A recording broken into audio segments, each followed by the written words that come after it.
मेरे साथ ये 13 साल का बच्चा है, मोहम्मद कासिम। और इसका इलाज जो है वो जीबी पंत हॉस्पिटल में चल रहा है, जो दिल्ली सरकार का हॉस्पिटल है।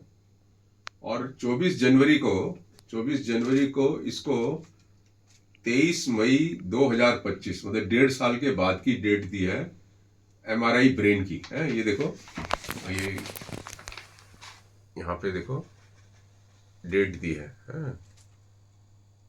तो ये जानकारी लेते हैं कि क्यों इसको लंबी डेट क्यों दी गई है। आपका क्या नाम है? अफीफा। अच्छा, जी। अफीफा। हाँ, क्यों? इसको इतनी लंबी डेट उन्होंने इसलिए दी है क्योंकि he is not a resident of Delhi. हाँ, just because he is not resident of Delhi they give this date. तो जब आप गए, आप थे ना जब डेट दी इन्होंने, तो आपने कहा होगा कि इतनी लंबी डेट क्यों दी है, तो क्या बोला वो? क्यों, मतलब उससे पहले क्या पूछा उसने? डेट लगाने से पूछा? डेट लगाने से पहले उन्होंने पूछा कि जो पेशेंट है उनके आधार कार्ड में जो आप एड्रेस है वो दिल्ली का है या नहीं। हाँ। तो मैंने कहा कि नहीं, दिल्ली का तो नहीं है क्योंकि हमारा होम टाउन सहारनपुर में है। हाँ। तो फिर उन लोगों ने एकदम से ये डेट दी है। तो ये बच्चा सहारनपुर में स्कूल में पढ़ता है। जी, तो सहारनपुर टाउन है दोनों। हाँ, और 5वीं क्लास में पढ़ता है। जी, स्कूल के अंदर। मदरसे में। हाँ, जी, मदरसे में पढ़ता है। मदरसे में पढ़ता है, कोई बात नहीं। तो फिर आपने कहा होगा कि भाई आपने इतनी लंबी डेट क्यों दी है इसको? मैंने उन्हें कहा कि इतनी लंबी डेट क्या, इसका क्या मतलब है इतनी लंबी डेट का? तो हाँ। वो कहने लगी कि ऐसे ही डेट मिलती है, इतनी लंबी लंबी डेट मिलती है। अगर आपको जल्दी कराना है तो आप प्राइवेट में करा लीजिए, वरना अगर आपका आधार कार्ड में एड्रेस है दिल्ली का तो आप करा सकते हैं EWS में जाकर। ऊपर EWS रूम होगा, वहाँ पर जाके करा सकते हैं।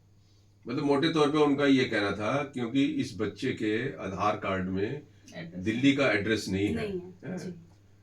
ये वोटर आईडी तो हो ही नहीं सकता क्योंकि अभी तो नाबालिग है बच्चा। तो इसलिए आपको लंबी डेट देंगे। हाँ जी। और अगर ये दिल्ली का होता जी तो EWS में जाके हो सकता था इसका जल्दी, कुछ दिनों बाद हो सकता था। हाँ, तो वो जल्दी हो जाता, उसमें शायद प्राइवेटली भेज देते हैं वो। ये हाँ, नहीं पता, ये नहीं मालूम है एग्जैक्ट। अच्छा। लेकिन उन्होंने कहा कि अगर 3-4 रोज में हो जाएगा। हाँ, फिर तो उन्होंने कहा कि आप EWS में जा सकते हैं अगर यहाँ का है तो। मतलब ये जो एक तरीके से भेदभाव की पॉलिसी दिल्ली सरकार के अस्पतालों के अंदर है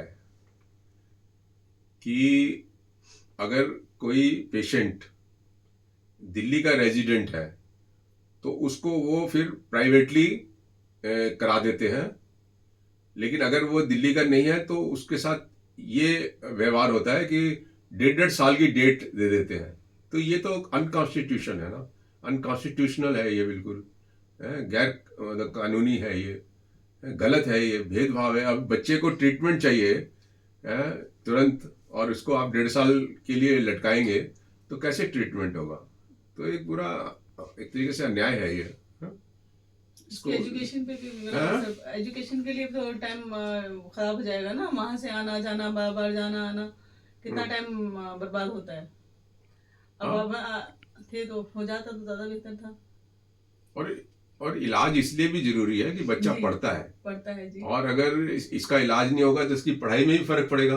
पढ़ाई में पूरी लाइफ में फर्क पड़ता है भाई। अब तो एग्जाम का टाइम था वैसे भी। हम इसको मामले को उठाएंगे, कोर्ट में उठाएंगे।